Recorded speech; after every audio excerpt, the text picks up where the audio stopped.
Thank you for joining us today on this morning as we are beginning to come to grips with an emerging health issue in our schools, certainly here in Long Island and possibly elsewhere throughout New York State.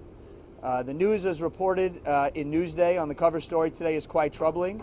That mercury vapor, a toxic chemical, is being found in our schools in gym flooring. Gym flooring that was installed in the 70s, 80s, and 90s, which is containing mercury vapor, a toxic chemical that is deleterious to the health of our children. And certainly when exposed over long periods of time can have serious negative consequences. We fear that this is just the tip of the iceberg, that 3 schools who happened to almost randomly test it found troubling results, which resulted in them closing their gyms, may mean that many other schools throughout Long Island and the state of New York have the same issues. This requires a comprehensive response and a total call to action on behalf of our state government. Last week, I wrote a letter along with Education Chair Shelley Mayer to the State Department of Education, asking them to look into this in depth. Our letter asked the State Department of Education to take a comprehensive look at how widespread the problem is and to come up with a comprehensive remedy to deal with this. No parent wants to send their child to school knowing that child is being exposed to toxic mercury fumes. And for our gym teachers and other personnel who spend long hours every day of every year inside gymnasiums, this is a troubling consequence as well. I'm proud to be joined today by Assemblywoman Judy Griffin, by Adrienne Esposito from Citizens Campaign for the Environment, and Sean Collins from Senator Anna Kaplan's office. Today we're calling for 2 things. First is the State Department of Education to take action, figure out how widespread the problem is, and come up with a comprehensive solution to deal with it. Second, I've introduced legislation that will finally create a standard of how much mercury, toxic mercury vapor, can be permitted in our schools. The state of Minnesota has set a recommendation of 750 nanograms per cubic meter. That is a measurement that we should adopt here in New York. What does it mean? It means that for an employee who works an 8-hour work shift in a 40-hour week, or for a student under the age of 18 who spends 16 hours or less per week averaged over the school year, they should not be exposed to more than 750 nanograms of mercury vapor per cubic meter. That is a safe standard that we should adopt here in New York. Now, schools are asking us, we don't know how much is possible. How much should we be worried about? What should be concerning? The answer is in this legislation, and our state should give guidance, and we should formally adopt that guidance in law this year in Albany. We are finding on Long Island, whether it's with the Grumman plume or 1,4-dioxane in our water, or now with toxins in our gym floors, that the price of not caring about what we're exposing our population, and particularly our children 2 years ago, is coming home to roost now. And that should guide us in decisions we make today in terms of what chemicals we want our population exposed to. But right now, we have a potential crisis in our schools. We don't know that yet, but we know we need to find out, and we know we need to deal with it. I'm proud to be joined today by Assemblywoman Judy Griffin, who's also calling on us and all of Albany to take action. Good morning. Thank you for having me here today. And I'm Assemblywoman Judy Griffin of Assembly District 21. Mercury vapor is a silent and life-altering danger to children. It is essential that this harmless, odorless vapor be removed from any schools where detectable levels are present. I support Senator Kaminsky and Senator Mayer's request for a statewide investigation, and Senator Kaminsky's bill that would ban schools from installing flooring with mercury and establish a state exposure limit for mercury vapor. Thank you. Thank you, Assemblywoman Griffin. This law would also, the legislation that I'm seeking to introduce, Bill 6145, would also ban floors from installing gym floors containing mercury within them, something that should have been done years ago. But clearly, gym floors that already contain mercury are causing a big problem that we have to get our hands around of, and that's why we're calling on the State Department of Ed to launch an investigation. Now I call on Adrienne Esposito from Citizens Campaign for the Environment. going to wait for the train. Smart. Thank you. Although you have you know I don't have a problem projecting. Thank you. Now you have a little injury. Okay. We're very concerned. Mercury vapor is a serious public health threat. Unfortunately, the worst way for exposure is inhalation of mercury. And what I mean by that is that inhalation of mercury can cause a variety of serious health ailments. Everything from neurological disorders to loss of memory, tremors, eye problems, antisocial behavior, anxiety. So this is a serious health concern, not only for our children, but also for the teachers in the schools and also for pregnant teachers in the school. Mercury vapors can pass right through to the developing fetus. So this is an issue that needs to be tackled for our children, for our teachers, and for our next generation. We know that this is a serious contaminant.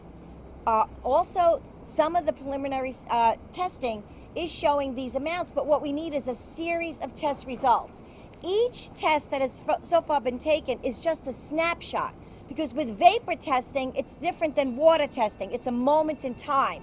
So in addition to not using these floors, we will need a series of test results in areas that are in areas in the schools that have windows that are closed, which prevents air circulation, and that means that the mercury vapor can build up. We need to know what it is during those moments of time, and we also need to know what it is in a well-ventilated room.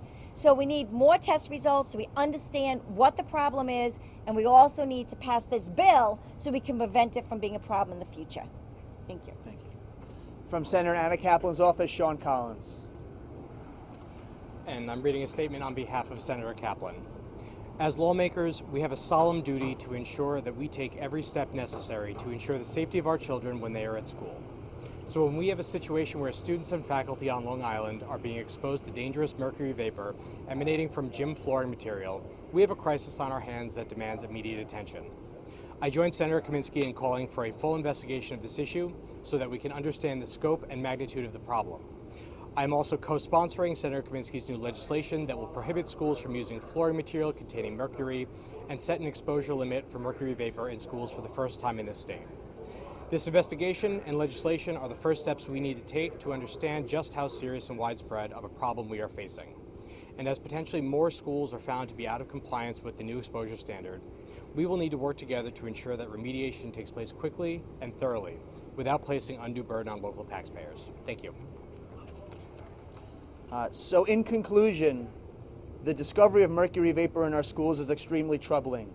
We're calling on an investigation so the state ed department figures out how widespread this problem is and comes up with a plan to tackle it. Second, we're calling on the passage of my legislation that would ban mercury from being installed in any part of gym flooring, and that would finally set a standard for the amount of mercury allowed in schools. Schools want to know how much mercury is safe for their school children and employees to be exposed to, and it's about time we set a standard in our state, and in this case it would be 750 nanograms per cubic meter. It's time we get it done for our parents, for our students, and for our teachers. Thank you. Any questions? Yes? Yeah. Have any parents reached out to you, or is this a total surprise to them? Like, for example, reading the article today? The few people I've talked to from the time the articles hit the cover of the newspaper and today expressed total shock, and their first question is this happening in my school? We know that it's been looked at in 3 schools that we know of, and 3 schools came back and decided to close their gymnasiums. So parents want to know, A, is their school have this type of flooring, and B, how much exposure is in that school and how much is even safe. And that's why the investigation into how deep this problem is and the legislation to deal with it is so important. And I just want to add to that. I mean, I've worked on environmental issues for 3 decades, and this is a new one. I'm being directed, okay. I've worked on environmental issues for 3 decades, and to find mercury vapors in school is a new and emerging issue, and also a very disturbing one. The other thing that's disturbing are these schools that are issuing statements, which I believe is premature, which says everything is fine and and the children are safe. We want to believe that, and we hope that's true, but we don't know that yet. The science isn't in, so the conclusions should not be made. Thank you. Let me also say that There are many emerging contaminants that we are learning about now from industrialization here on Long Island. This is not one of them. Mercury, we've known for a long time, is toxic. We would never allow it in products in water. We even know not to eat fish with too much mercury, but to know that our youngest and most developing students are being exposed through inhalation of mercury is quite troubling, and that's why this isn't something we want to sit back and let schools test in a one-off fashion. We want a comprehensive way to deal with this and to know what's safe and what is not. And Adrian, is it common for products to have this in it? I mean, I've never heard of this. No, it's really not that common. I mean, it's really unfortunate that flooring back in the 50s and 60s used this mercury as part of their, treatment of the wood. You look back now and you think that's crazy. And also, I think what we're seeing now is because these floorings were covered up, the mercury vapors are permeating up because mercury doesn't go away. It's a heavy metal. It methylizes, but it also then permeates through the floors. And some of the concerns are also that it may have also the vapors, it doesn't always go up. These are very heavy vapors. It's actually heavier than air. So it'll stay on the bottom, and it could have super saturated some of the concrete flooring below. So we have to test that concrete flooring below the wood, and we have to test what's above it as well. Yeah, and one of the troubling aspects in the story was about how a gym teacher's office had an extremely high level within that. And you can imagine it's one thing for students who hopefully are outside a lot of the time and maybe in and out of the gym, but gym teachers are in that office every day. And if that is testing for high levels of mercury, we really have to be concerned for the faculty in the schools who are exposed to this. So there's wide-ranging amount of concerns. I think we fear this may be the tip of the iceberg, and that's why we're asking the state ed department to figure out how wide this problem is and to get on top of it. Thank you, everybody.